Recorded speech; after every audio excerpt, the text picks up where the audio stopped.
दुग्ध बढ़ा, लेकिन गोपिकाओं की कुछ प्रवृत्तियां ऐसी थी कि उन्होंने तब भी कुछ नहीं दिया ग्वाल बालों को। तो उनका अधिकार जब छीना जा रहा था तब प्रभु ने कहा ऐसे काम नहीं भाई, कभी कभी जब सीधे हाथ से घी ना निकले तो उंगली को टेढ़ा करना चाहिए। प्रभु ने कहा बहुत अच्छे से सिद्धांत से समझा दिया और बहुत है गई, अब इन्हें दिखाना चाहिए कि हमारे अधिकार को हम कैसे ले सकते हैं। एक मंडली का निर्माण करते, एक समिति बनाएंगे। समिति का ध्येय होगा माखन चोरी करना, माखन खाना। कौन कौन इसमें सदस्य बनेगा? सबने हाथ ऊंचे कर दिए, कन्हैया हमें खानो, हमने तो बहुत दिन नए खाए हो। प्रभु ने कहा अच्छा और कौन कौन, जिस जिसको खाना है वो सदस्य बन जाए। ब्रज के बूढ़े बड़े भी महाराज ग्वाल बाल बन गए। उन्होंने कहा लाला हमें भी समिति में रख ले, हमें तो कुछ खाने को मिले। यहाँ भगवान ने कहा कि अब अध्यक्ष वही बन सकता है जिसके अंदर चतुराई हो।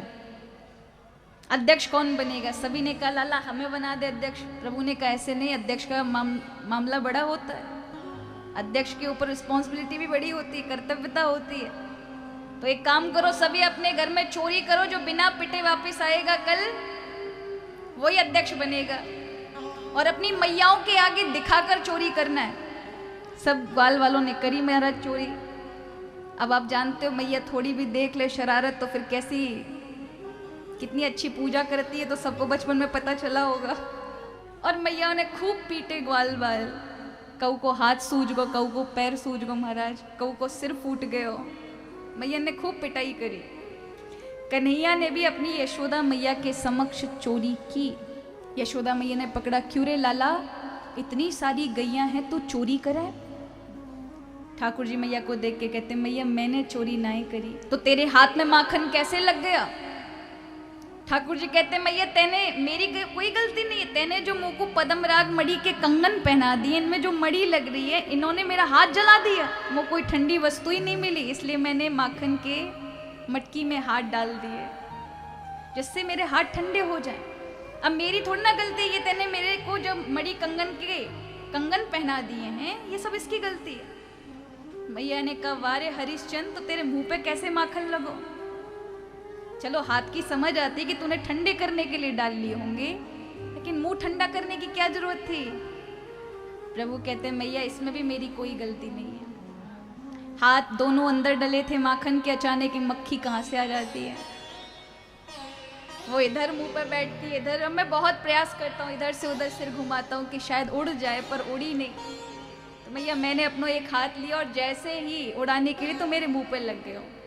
अब इतने अच्छे से झूठ बोला था कि मैया मान गई लाला निर्दोष है। दूसरे दिन महाराज मूछन पे ताव फेर के अपना पटका संभाल के और ग्वाल वालन के पास जाते हैं। क्यों भैया कौन अध्यक्ष बनने लायक है? अब सब महाराज सूझे सुझाए बैठे थे, मैया ने खूब मारे। सब कहने लगे भैया तू सही सलामत दिख रहा, तू ही बन जा। ठाकुर जी को अध्यक्ष पद दे दिया गया। जानते हो समिति का नाम क्या था? बाल गोपाल चोर विद्या प्रचार प्रसार मंडल। अब कई बार लोग ठाकुर जी को बड़ा चोर चोर कहते हैं। देखिए अगर आपकी भक्ति सदती है, उस नाम को लेने के बाद यदि आपका स्नेह ठाकुर जी के लिए उमड़ता है तो प्रभु को माखन चोर कह सकते हो। लेकिन भगवान श्री कृष्ण के विषय में गलत धारणा करके अगर उनको चोर कहना, ये गलत है। पहले भगवान कृष्ण को समझना होगा। जिस समय प्रभु ने माखन चोरी लीला की है उस समय प्रभु की आयु मात्र 5 वर्ष की थी। और याद रखिए चोरी के भी कुछ लक्षण होते हैं। जिसके घर में चोरी हो ना वो हंसता नहीं है। गोपी हंस रही है, अगर आपके घर चोरी हो जाए तो क्या करोगे? ऐसा करोगे अच्छा हुआ सब लुट गया। चोरी में व्यक्ति रोता है, लेकिन यहाँ तो गोपी बड़प्पन करती है। अरे आज कन्हैया मेरे यहाँ माखन खा के गया है, अरे बहन मेरे यहाँ माखन खा के गयो है आज कन्हैया। इतराती है, सियाती है, यशोदा मैया को जाकर के कह के आती, देख तेरे यहाँ 9 लाख गैया हैं, पर तेरो कन्हैया तेरे यहाँ का माखन ना खा करके मेरे यहाँ का माखन खाता है। चोर कभी भी आता है ना, अकेले में आता है, छुप कर आता है, 50 आदमियों को लेके नहीं आता, हल्ला मचाते हुए नहीं आता, मैं चोरी करने जा रहा हूँ। लेकिन भगवान जब भी आते हैं ताल ठोक कर 50 ग्वालों को लेकर आते हैं। कारण है इस लीला के पीछे 2।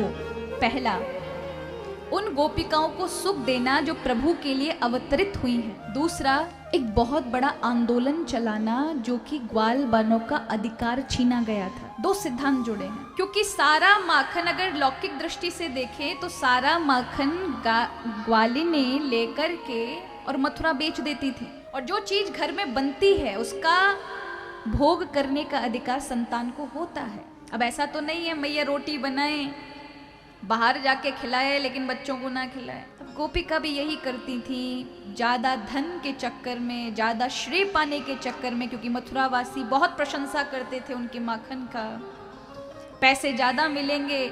यहाँ असुर आदि माखन खा खा के हट्टे कट्टे हो रहे थे और यहाँ ब्रजवासी बेचारे ग्वाल बाल दुबले पतले। एक बार ठाकुर जी अपने सखा मंडली के साथ बैठे, मन में विचार कियो, देखा अपने सखाओं को कमजोर हैं सभी, पूछा अरे मन सुखा, अरे मधुमंगल, तुम कैसे एकदम दुबले पतले है रहे हो, मैया कुछ खिलाती पिलाती है कि नहीं?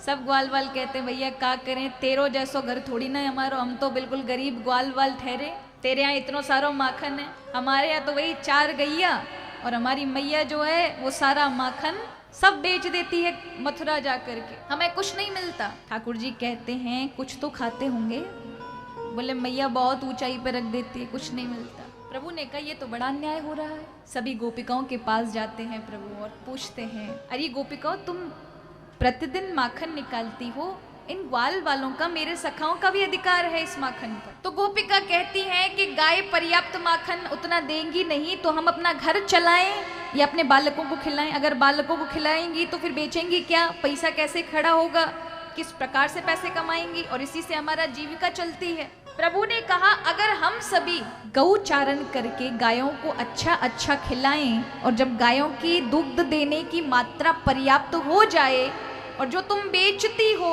उससे अधिक जो बचे उसका तो तुम हमारे सखाओं को खिलाओगी। गोपिकाओं ने कहा अगर ऐसा होता है तो अवश्य। भगवान ने अपनी मंडली को तैयार किया और कहा भैया माखन खानो है तो गैयाओं को अच्छा बनाना होगा, ये दुग्ध दे सके। और सभी को लेकर ठाकुर जी सबकी गैयाओं को लेकर प्रतिदिन जाते थे गौचारण के लिए।